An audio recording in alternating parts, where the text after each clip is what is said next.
दोस्तों, जिसे दुनिया ने खोया समझा उसने खुद को पा लिया, और जिसने खुद को पा लिया उसे फिर कुछ भी खोने का डर नहीं रहा। एक दिन की बात है, एक युवा साधक हिमालय की ओर जा रहा था। रास्ते में उसे भूख लगती है, थकान होती है और शरीर कहता है रुक जा, लेकिन मन में एक याद जल रही थी, मुझे उस शांति को पाना है जो सिर्फ भीतर से मिलती है। वो युवा और कोई नहीं, स्वामी मुक्तानंद थे। तब उनकी उम्र बहुत कम थी, साधारण दिखने वाले लेकिन भीतर से अग्नि जैसे। उनके पास ना पैसा था, ना साधन, ना कोई बड़ा नाम। सिर्फ एक सवाल था, ईश्वर कहाँ है? और ये सवाल उन्हें वहाँ तक ले गया जहाँ लोग जाने से डरते हैं।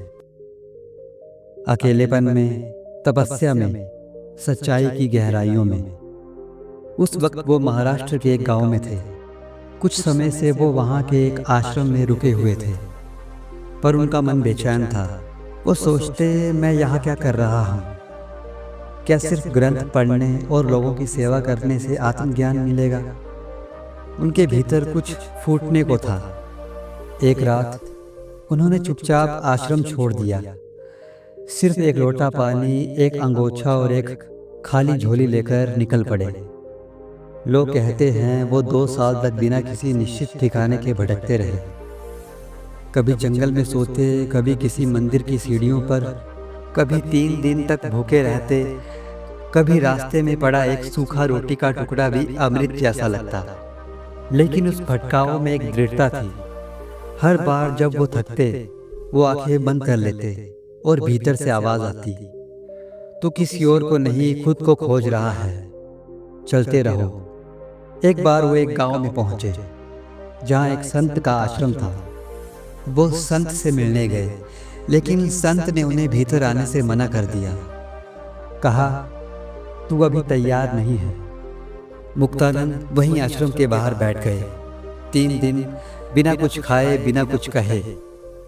चौथे दिन संत ने बाहर आकर देखा। युवक की आंखों में ना तो गुस्सा था, ना शिकायत, बस एक गहरी तड़प थी खुद को जानने की। संत ने कहा, जा, अब तू तैयार है, अब तुझे कोई नहीं रोक सकता। उस दिन के बाद स्वामी मुक्तानंद की यात्रा एक नई दिशा में मुड़ गई। उन्होंने स्वयं को साधा, तप किया और खुद को भीतर से बदल डाला। उनके जीवन की वो युवा अवस्था जिसमें औरों के लिए भ्रम होता है, उसमें उन्होंने स्पष्टता पा ली। जब लोग पैसे, करियर, संबंधों के पीछे भाग रहे थे, वो एकांत में बैठकर भीतर उतर रहे थे। जब दुनिया चमक दमक से प्रभावित थी, वो साधारण वस्त्रों में अद्भुत पेज लेकर घूम रहे थे। उनकी यही कहानी हमें बताती है कि अगर तुम्हारा लक्ष्य सच्चा हो तो रास्ता खुद ब खुद बन जाता है। अगर तुम्हारा सवाल दिल से निकला है तो उसका जवाब ब्रह्मांड भी तुम्हें देने को मजबूर हो जाता है। स्वामी मुक्तानंद की युवावस्था की ये यात्रा सिर्फ साधु बनने की कहानी नहीं है, ये उस इंसान की कहानी है जिसने भटकते हुए खुद को पाया, और जिसने खुद को पा लिया उसने सारा संसार पा लिया। आज जब हम छोटी छोटी बातों से परेशान हो जाते हैं, जब जीवन की राहें उलझी सी लगती हैं, तो उनकी ये कहानी हमें याद दिलाती है, सबसे बड़ी मंजिल बाहर नहीं, अपने अंदर होती है।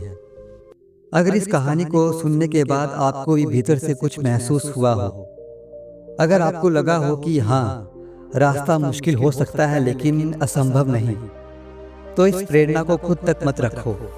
इसे लाइक करो, शेयर करो और सब्सक्राइब करो, क्योंकि हो सकता है कि आपके एक शेयर से किसी और की पूरी जिंदगी बदल जाए। कभी अकेले बैठे हो तो आंखें बंद करना और अपने आप से पूछना, मैं कौन हूँ? शायद वहीं से आपकी भी यात्रा शुरू हो। धन्यवाद।